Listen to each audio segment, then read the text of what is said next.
Okay, welcome everyone to another episode of Flip the Script with my good buddy Cameron. I'm Dr. J. Joey, and we decided, kind of cool, we were hanging out last night, having a stogie on the back porch, talking about this inclement weather coming in. 5-on-5 tornado possibilities today in Sweet Home, Alabama. So we're going to get this thing done early. So we can get out of the way of that thing. But we were chatting, and I think we decided we needed to do a nutritional podcast today, talk about calcium. So with that, I am representing my dairy cows today, my black and white. And the key thing that we're hoping to get across here is when it comes to calcium, all minerals, but certainly the calcium. It's not the ingestion that's so important, it's the assimilation. This is where we have our problem, is that we ingest it, but we don't utilize it. So we're going to talk about the key components of that today. Let's break down and talk about, hey, where do we get calcium from, right? We have a few too many choices here, really, in our society. We can get it from seashells. There was a big thing 20 years ago. Everybody was into coral calcium. Coral calcium, the seashells, when they get crushed up and they fall to the bottom of the ocean, what do they create? They create what we know as limestone, right? Again, limestone's a rock. So another form of calcium that we get is calcium carbonate, which is just that, limestone. So here's two choices. Third choice would be our green leafy vegetables, right? And then lastly, most people know calcium, they think milk. Which, if we think about where most kids are going to want to get that from, is probably not going to be the green leafies, it's going to be the milk. Mm-hmm. And there lies the problem in our country, because milk in our country must be pasteurized. Maybe we can change that out now with Bobby Kennedy, and we can get back to the way it was intended by our creator and non-pasteurized. Because once you pasteurize the milk, you have to cook it at 100 degrees and above, and now you've killed off anything that's living in it, especially those nutrients that help to hold it into its structure. So, sadly to say there, kids, pasteurized milk is sort of kind of on the border of cow pus, which I know is kind of ugh. But I mean, if I could put it to you in a nicer way, I would. Basically, dead food, Mom, if you're thinking my kids are getting calcium through their milk. Sad. So, where did the cow get that calcium from? Right? Grass-fed. Cow got it from the green leafies. So would that not be the best source perhaps for us too? And if we get it directly from the green leafies, we cut out the middle, cow, middle woman, right? Okay. So as far as utilization and assimilation, the purest form is going to be grass-fed. So sad thing there is that in our society, what you're finding in most of your vitamin stores is the cheapest brand possible, and that's the calcium carbonate. And like I say in my first book, dude, you might as well lick the sidewalk. It's the same damn thing, right? And most doctors, here's the other thing, most people, when they think of that, is probably the best-selling form is the Caltrate with vitamin D. And we'll talk about vitamin D later too, which I think is overutilized as far as the calcium part is concerned there. So you have the Caltrate, which is the most popular form, which is your calcium carbonate with a little bit of added vitamin D. And this is what most doctors are telling people with osteopenia, osteoporosis, oh, you need more calcium. And there lies the farce. And that's what I want to hopefully be able to communicate to the people today. Calcium, yes. Vital mineral, Absolutely. The largest content of all minerals in the body is going to be calcium. All right. However, when it comes to bone health, it's one of 20-something minerals, right? And actually, the body has 80 plus minerals. Calcium is one of them, but not the only one, but it's the one that we tend to overconsume in our country without utilizing. So in reality, we have a lot of symptoms of calcium toxicity or overload.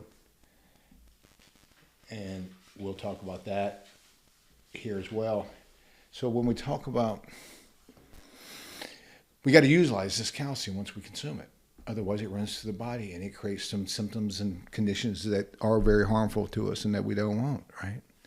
So how do we go about assimilating that calcium? Well, first of all, we're going to get some sun, and that's going to drive that cholesterol into vitamin D. So a lot of people know there's a correlation between vitamin D and calcium. Yes, vitamin D's role is to get the calcium out of the tissue, put it into the serum, into the blood, and then from there it's pretty much done. Got it? So we have the correlation there. So the caltrate was bringing in the calcium carbonate, unusable form of calcium, which was the rock. So calcium carbonate in and of itself has 12 steps before it can be utilized by the body, right? So the body can use calcium in the form of calcium bicarbonate, which means it needs to pick up an extra electron. That's why my source is plant-based calcium, and that's where my calcium lactate from Standard Process is my go-to form, because it's a plant-based. And it goes from that calcium to the calcium bicarbonate in one step. It becomes utilized by the body. So it's highly absorbable form, the most highly absorbable form that I know of, and that's why I use it in my clinic. Calcium carbonate has 12, 15 steps. Most people are never going to utilize that. One of the reasons why they push such a high dosage amount of calcium carbonate, if you're taking 1,500 milligrams like the recommended daily allowance, you're going to be lucky if you get absorbed 200 milligrams of that. Follow me? Mm-hmm. Calcium lactate, one step. Calcium bicarbonate, boom, it is in you quickly. So when I'm using it for medicinal purposes, I'm getting the results extremely quickly, right? So again, thank the plant base. Now here's another interesting thing. We're going to drive calcium with, believe it or not, fats and a few other minerals. But let's talk about that key point first, because you and I were mentioning this last night. So if I'm wanting to drive calcium, I need one. Well, we know we need vitamin K, K2, fat-soluble vitamin, right? Okay, what about the other ones? Key one, polyunsaturated fatty acids, our friend again. Here we come along with a necessary fat to drive that calcium where it needs to be, so it's not continually running through the body, doing us very little good at all until we assimilate it. So remember, it's not the ingestion, it's the assimilation, right? So polyunsaturated fatty acid, where do we know those from? We talk about that in ADD and ADHD protocol, right? Again, it's our good fats. It's our fish oil, right? One source. But guess where another awesome source of that is? Grass-fed beef. Grass-fed. Grass-fed. Gotta be grass-fed. Right? If we ate grass-fed beef, we wouldn't need to supplement with the fish oil. But hard to come by grass-fed beef. But just think about it now. We're getting that calcium from that cow. Where is that cow assimilating that with? Grass-fed, polyunsaturated fatty acid. Got it? So, nature made it that way. The Creator creates it perfectly. So now we're getting the dairy before we pasteurize it and basically make it useless in a form with the calcium and the polyunsaturated fatty acid if we're eating the grass-fed. So we have to have that to drive that. We have to have that to assimilate, to get it out of the blood where the vitamin D put it. But now we got to get it into the tissue, bone, connective tissue, and the other marvelous things that calcium has the capability of doing if we can utilize it. So that's what we wanted to talk about that. And that's the role that the fats play. Very key thing. We'll talk a little bit later on sunburn prevention. That'll be a cool topic. But let's stay on some other very important minerals. Key one being phosphorus. So everybody's on this calcium load over here in our country. So we're consuming large amounts of this calcium. And one of the very interesting things are that we can analyze the utilization of calcium. One great way to do that is hair analysis. Blood, not such a good source, because you take some calcium in, ingest it, it's going to elevate it in the blood almost immediately. So when we want to know where our long-standing mineral supplies are, we need to go to the hair. We can also look and say, hey, you know what, your calcium's good and your magnesium's okay, but your ratio between the two is dominant with calcium. So I'm not assimilating that calcium that I need to be, and I'm deficient in these other minerals. So when we're looking at things like osteoporosis and osteopenia, we're not really talking to people, it's not a calcium deficiency, it's a mineral deficiency. And those minerals that we tend to be more deficient in are the phosphorus that helps balance and drive the calcium. And one of the key ones overall, in my opinion, is the magnesium deficiency. Which again, green leafy vegetables, right? But the ratio of those two were so dominant in this country with calcium that we have so many of these problems associated with too much calcium. And we'll talk about those. Those are things like thick blood. So if you were taking in just a bunch of green leafies, would the ratios naturally be okay of calcium and the magnesium and the other minerals for absorption? Yep, because great point, because and that's the way nature does it. They put all those synergistic products together. So we talk about, again, if we all ate like we should, then we really wouldn't need a supplement, right? Mm-hmm. If we were able to consume these things. But, good point. Then we got things like iodine, which people in, landlocked mid-America don't get enough of. So sometimes, we do have to supplement. Now, we used to be able to supplement it in our bread and salt, but now they pulled that out. So it's a really good point. But for the most part, like we were talking about that 5-to-1 ratio of calcium to magnesium, that's the way it comes in nature. And then you got a calcium phosphorus of a 10-to-4 ratio. That's the way it comes in nature. Now, some soil is a little higher in phosphorus, which is a really cool thing. You know where that is? Bluegrass of Kentucky. Check that out, Chris. So what are they? Phosphorus, a little higher there in the soil. Now, check out this. This is pretty cool. So what do you raise in Kentucky where phosphorus tends to make us a little edgier, all right, on the mineral factor? That's where we raise racehorses. We want our racehorse on edge. Got it? We want them fast. Sympathetic overload. Now, let's go a little farther north and we go up to Wisconsin. That soil is loaded with calcium. So what do we make up there? How about milk and cheese with mellow cows? That's what I'm representing today. So you're dairy farmers, so we're slightly higher in the soil there in calcium and phosphorus ratio. So sometimes there we would need to supplement probably a little bit more phosphorus in the diet. Then you get down here in the bluegrass of Kentucky and we need to probably supplement a little bit more calcium to get the balance. So it's a real good question, dig, but these are the things that we can kind of pick out with, well, whether we're amped or totally chilling, right? Good point. So that's another one of those things that we look at when we look at the symptoms of the toxicity of this overutilization of calcium. Another really good one is something like kidney stones.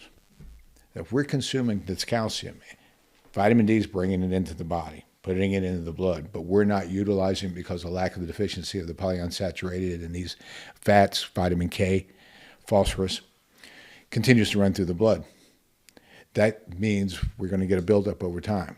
So we look at things like kidney stones, plaquing within the arteries. That's why. Calcified artery? Is that a thing? That's why now you're finding these pharmaceuticals who are jumping on, okay, well, we want to test your cholesterol, and well, I don't want to do a cholesterol lowering drug. Well, okay, then let's get in here and test your calcium, because if we have elevated calcium, then we have the increased possibility of plaquing, which is true. But however, that cholesterol comes so far down the road, it's not involved in the cardiovascular disease that they want to try to convince us that it is. That damage that's done in that artery is done by primarily diet and sugar, inflammation. Now the calcium can come, because remember we talked about it's a positive charge, and it will bind to that negative charged, damaged artery lining. Mm-hmm. So it does hold that effect, and that's why we say we don't want the overutilization. I mean, we don't want the over calcium within the serum itself. Another phenomenon is the Raynaud's, the circulatory issue with cold hands and cold feet. That's another sign that we're not assimilating this calcium. So the key here, again, not ingestion, but the assimilation. So we need the balance. So when I have patients with kidney stone issues, I'm going to have to, of course, address the kidney. But at the same time, I'm giving them ample amounts of phosphorus to dissolve those stones so they don't have to go through that nightmare, which women say is worse than birthing a child. So it's some fairly serious stuff. But these are signs that we have the calcium, but we're not utilizing it. So what I'm using the phosphorus for, in a sense, is to thin that blood that the overconsumption of the calcium has created the term we use, thick blood. What about, I know you had told me last night that growing pains, when the people refer to growing pains in children, was that calcium deficiency, or was that lack of absorption, or both, either or? Yeah, kind of, right, which is really cool. I've seen this in my clinic, and boy, I tell you what, adding a little bit of calcium lactate into that child's diet real quickly, it'll knock it out. And I mean, it's almost immediately. It's really cool stuff. And what happens here is, and I like to say this, it just shouldn't hurt to grow. Yeah, it doesn't make so sense. It's not necessarily a natural thing, right? But it's real when a child says they're experiencing these dull leg aches, arm aches, because these long bones in these children, man, they're growing so quickly. So basically, sadly, we're not getting enough calcium in their diet, especially if mom's using milk as a source of calcium, because I'll explain this to the parents, and they say, well, she drinks milk every day. I know, Mom. It's a good thought. And maybe in another country where they don't pasteurize it, it'll work. But in our country, it's not going to. So very bad source of calcium.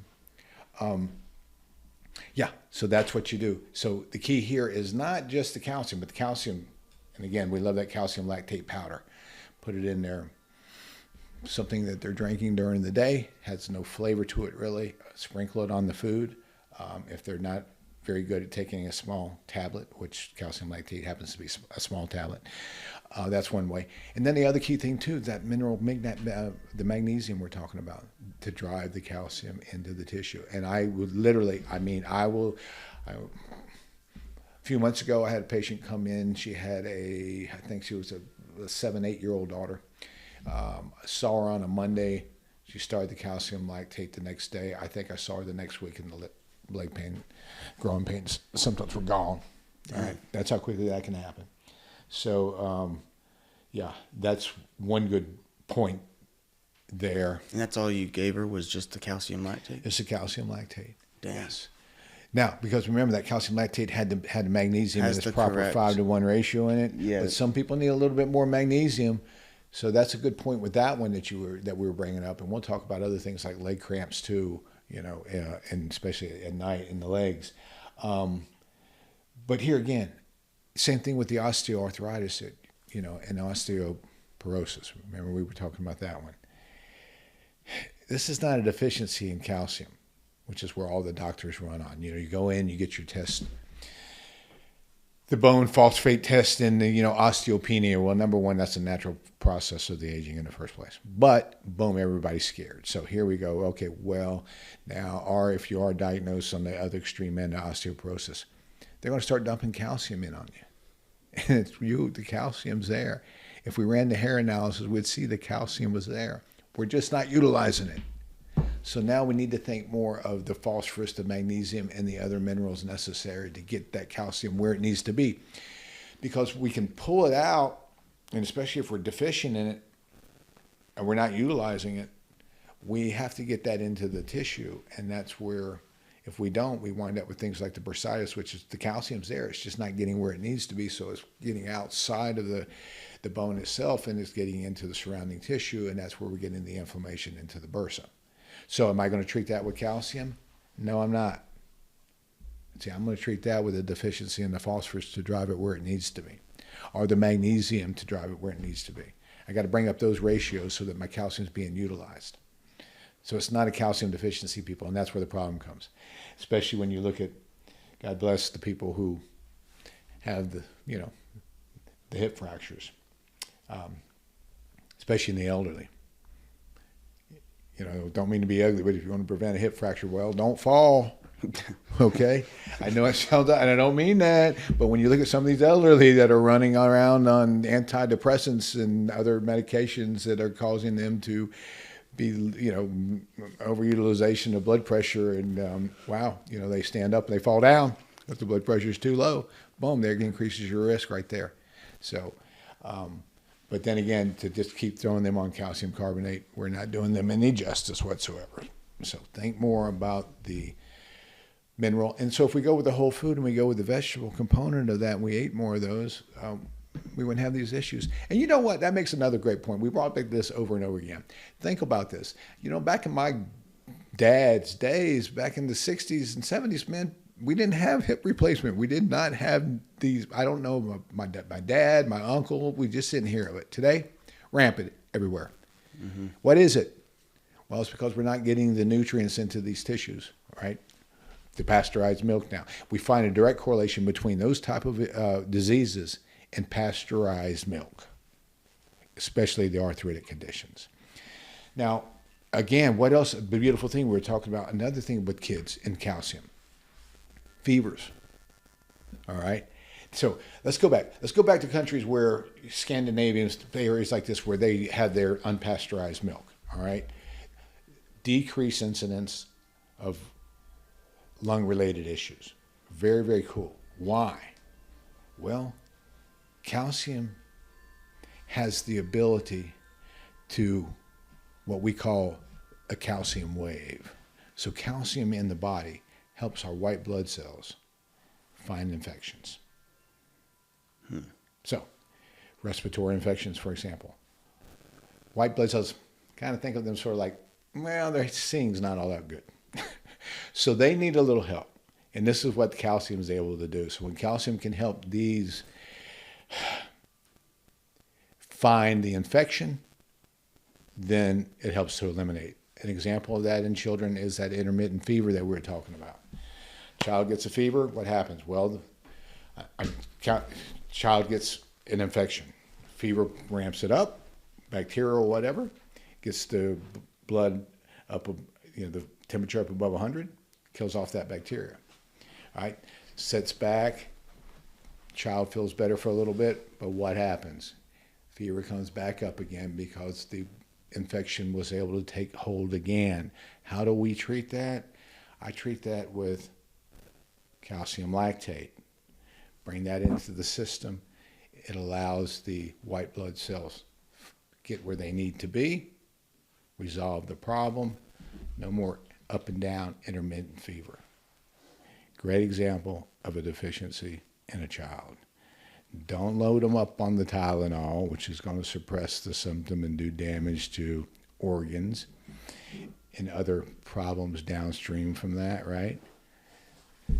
Calcium deficiency. Calcium utilization again, that's the key thing. If you gave this child calcium carbonate, sorry people, you're not going to get the effect. You can't lick a rock and get that same effect. So the source of the calcium is, again, probably the single most important.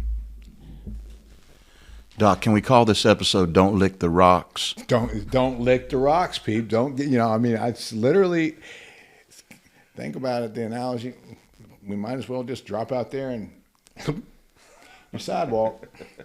You're going to get about the same result as some of this store-bought junk. Sounds too good to be true. You see it on TV. What I always say, probably not good for you. No broccoli commercials on television. Yeah. Because stuff works. Yeah. What else we got? Yeah, we talked about that. It shouldn't hurt to grow up. And, It says cramps even on here on the. Yeah, leg cramps. So leg cramps at night especially, right? Here again, that's where magnesium really helps a lot. But again, magnesium, what we're doing with the magnesium, what are we doing with it? Well, is it a magnesium deficiency? Well, in the sense that, we don't have enough of it to drive the calcium where it needs to be to get it into the tissue. So a lot of times I can just it's not really the magnesium that's stopping the cramp, it's the magnesium pushing the calcium. Pushing the calcium. Interesting. And sometimes if that doesn't work, then I may have to add some additional calcium lactate or some kind of highly absorbable form of calcium. But for a lot of my patients, within a day or two of using, 500 milligrams of a good form of calcium, magnesium citrate, magnesium prolate, magnesium, well, again, we want something acidic, which is same thing with calcium. When I talk about calcium lactate, another good source, not as good in my opinion, is calcium citrate. But what's the citrate? Again, it's the acid they're putting in it, which is what I love about Standard Process. When Standard Process uses calcium lactate, okay, that's not dairy, that's lactic acid. So anything that Standard Process does, and this is why it's hard for me to go away from, when they make a product like this, we need an acidic medium. So they put it in the product so that I am absorbing it. Because if I'm taking this calcium lactate and there is no acid in my stomach or very little, like we have problems with when we talked about the acid reflux podcast, in association with that and the antacids. So if I don't have that acid in there, and I have low acid, I'm a person with acid reflux, or in today's diet with so many people have problems with not enough acid within their stomach. And of course, then they put them on something like an antacid, which is an oxymoron or Pepsid or whatnot. That's where we talked about, that's where the leg cramps at night come from the lack of the absorption. So now I need something to help me with that calcium, which is why we need something acidic like the calcium lactate or the calcium citrate. Where if we had enough of that acid in the stomach, we probably wouldn't need that. But we don't these days, even children, from all the sodas and just the poor diets that we have. So good point there, and that's another reason why. Yeah, product matters, pal. It really does. But if we can get that, if we all ate perfectly, we probably wouldn't have that problem. Yeah. So, and signs of low blood calcium. Well, first of all, let's touch for a minute because I love that one. Before we go to some of these symptoms of the low utilization problem, let's talk about that one where fever blisters, for example. This is a really good example of what can happen when I'm not driving the calcium. So this is pretty cool. So we go into the sun. Where do we tend to see these things pop out? Well, they're really popular at the beach. And we also tend to find them popular when people go snow skiing, where they're out in the sun with this heavy reflection of the sun into the tissue. What happens here? Well, the cool thing is, again, like we said, we got this vitamin D. We're getting it from the sun. We're at the beach. We're getting the calcium. It's taking this calcium, it's pulling it out of the tissue, putting it in the blood, right? Now, bacteria and viruses have a very difficult time expressing themselves in the cell if we have enough calcium within the cell. Okay, so now what am I doing? I'm pulling that calcium out of the tissue, which is where the sunburn comes from. Because think of calcium as an eggshell. Eggshells are predominantly calcium. So we have the shield. Now we pull the shield out when we go into the sun. So this is why I'm not a big fan of myself of sunblocks, using sunblocks. Because guess what I'm going to be using? I'm going to use some vitamin F to drive that calcium back into the tissue. But here's the person. So it goes out, boom, the calcium gets pulled out of the tissue, goes into the blood with the vitamin D, and now the virus can express itself, and pop, here comes the fever blister. All right. Herpes simplex, boom, virus. So how can I maybe keep that at bay? How about if I consume a little polyunsaturated fatty acids before I go in the sun? How about pop on a couple of fish oils before I go in, an hour or so before I go, to keep that calcium driven back out into the tissue? That's how I utilize my sun before I go in. That keeps me from burning. And if we do acquire the burn, it actually helps to reverse the problems and symptoms associated with the burn if we consume those polyunsaturated fatty acids afterwards as well. But it's better to nip it in the bud first, right? So very interesting how another example of the body. And we also talked about the infection and the fever with kids, where we're driving the calcium wave by getting that calcium, where it needs to be. And the same thing we're talking about with respiratory infections in countries where they are able to consume raw milk. Also with raw milk, you don't see the bone problems, you don't see the teeth problems where they're consuming these as well, which is really interesting. You look at countries where people don't have these problems, and what are they doing? What you're going to find is the unprocessed foods, right? So you still find those today, people with beautiful jawbones, no dental issues. What's their key? No flour, sugar, or pasteurized milk. They're still eating that way. They still have all their teeth. Like I said before, we're not made to have our teeth removed. Those molars are supposed to fit in there. In the perfect world, they did. You're designed with those things to fit in. How did they get rid of something like an impacted molar 2,000 years ago? They didn't. Right. They didn't have the problem because they didn't have the flour and the sugar. Think about where all that really started at. It started over in Europe. Damn meth. Brits, man. You know the Brits? Fighting for them teeth. And the crystal meth now. Look at those. Exactly right. But think about the poor Brits. What, the spy who shagged me? The joke about the teeth? They started off with these bad. Their heads shrunk because of lack of fat and too much sugar. So when the head shrunk, the teeth didn't fit anymore. So they get all crammed up and fall out. And so that's when we look at a society, some of these people who study, like Winston Price, he was a dentist. What did he do? Instead of trying to figure out why everybody here had all these dental issues, he went to these countries, via boat, plane, or however he could get there, and said, how are these people not suffering from these modalities that we're having over here in our country? And this was it. They didn't consume bleach, foods, filtered sugar, and they consumed raw milk. Pasteurized milk will sterilize a cat in 1 generation, and it'll take 10 generations to get them back fertile again. What? Yes, sir. That's in the book. That was a very interesting So if you're study. giving your cat milk from you the store, give your cat pasteurized milk, damn thing's not going to be able to burp. Great. We don't need more cats. Well, but what an idea, right? We could stop a lot less of these getting them neutered and spayed and whatnot, right? So again, yeah. So, so let's get back to that. So here's some signs that we need to assimilate more calcium. In adults, nervousness, bone, on edge all the time. Why? Minerals calm. So minerals help us to up that parasympathetic nervous system, which is the one that helps us to chill. That's the one we use at night to sleep. That's the one we use in digestion. So we're running around amped up on a sympathetic, amped up nervous system, failing to calm. So again, sign that I might be deficient in my utilization of calcium, absorption of calcium, insomnia. How about that? The inability to fall asleep. Staying asleep can be another thing, a sugar handling problem, B vitamin, but falling asleep, fail to calm, think minerals. Low resistance to infection. Remember we were talking about the white blood cells?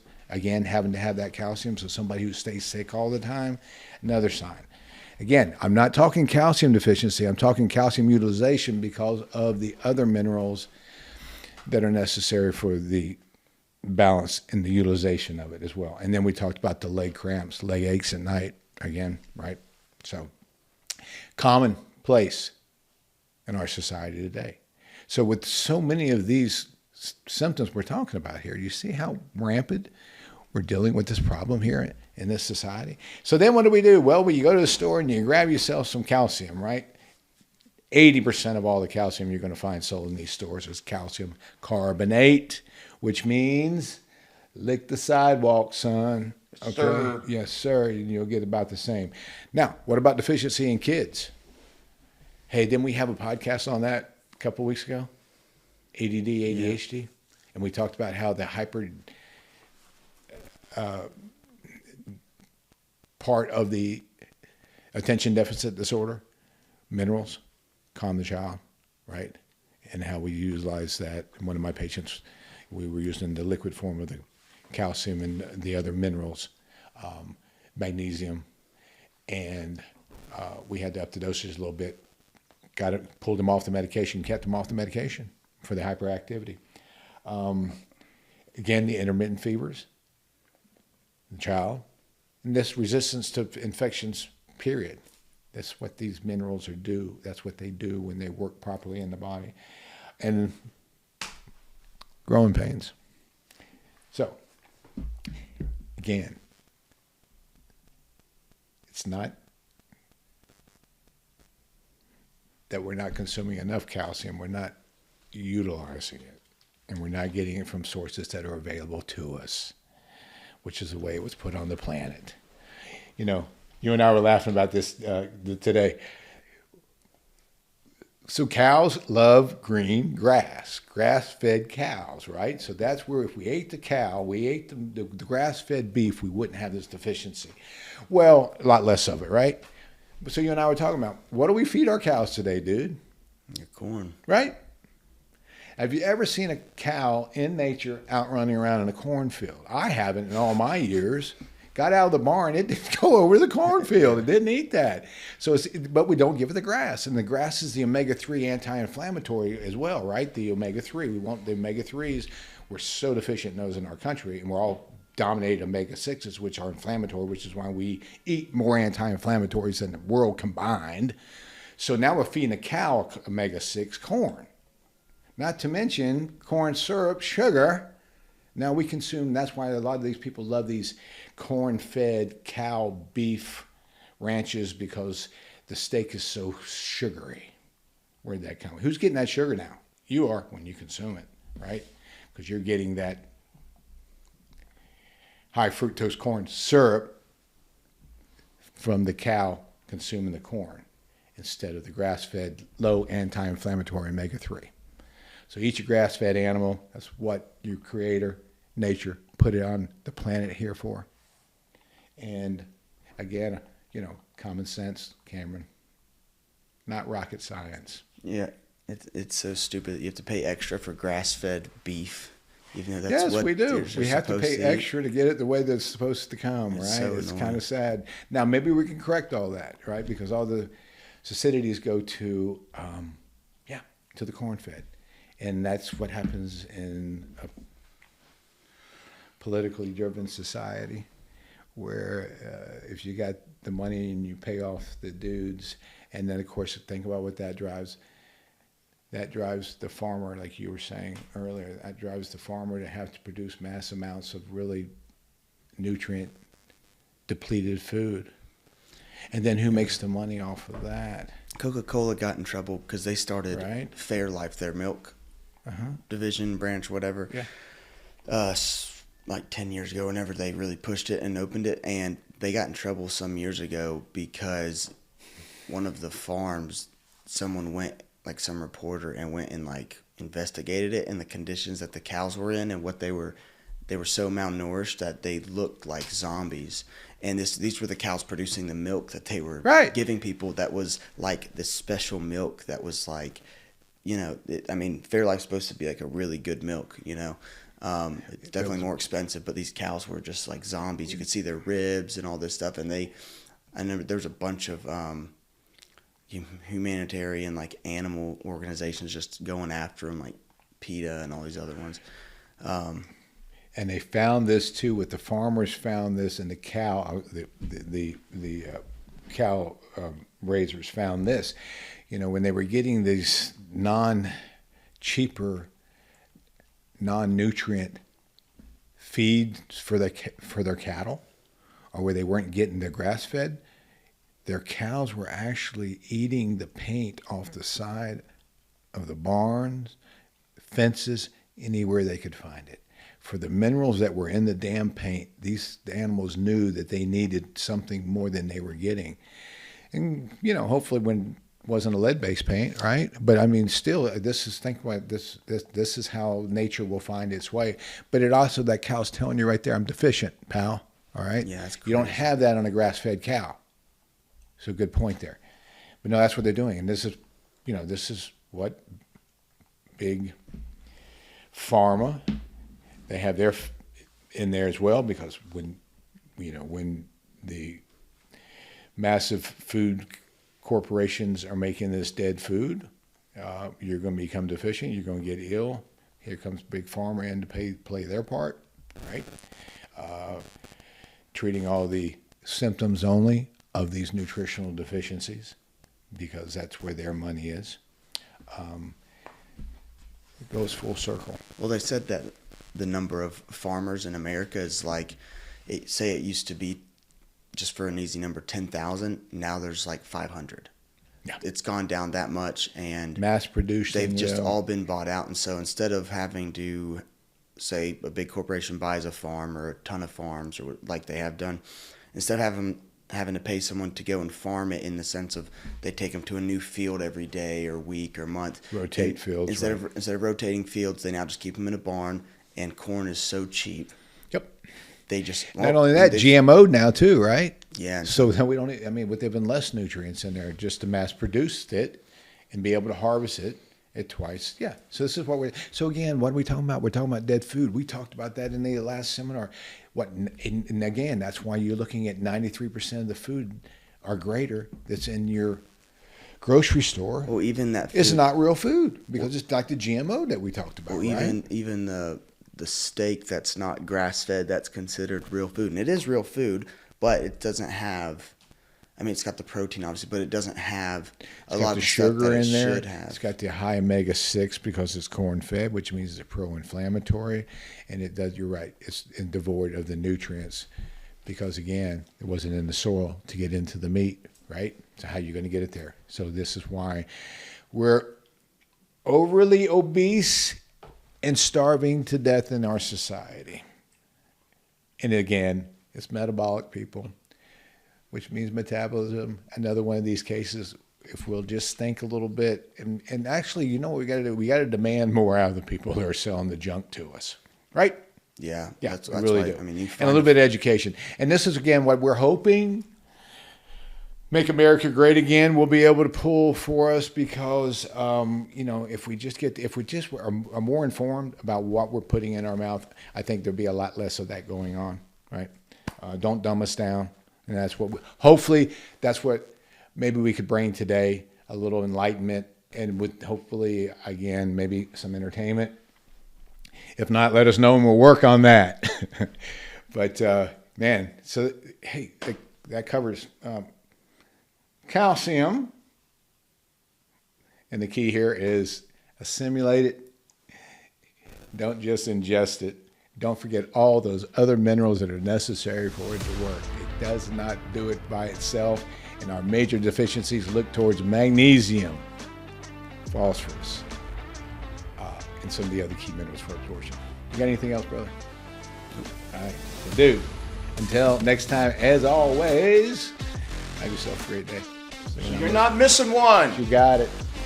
Enjoy.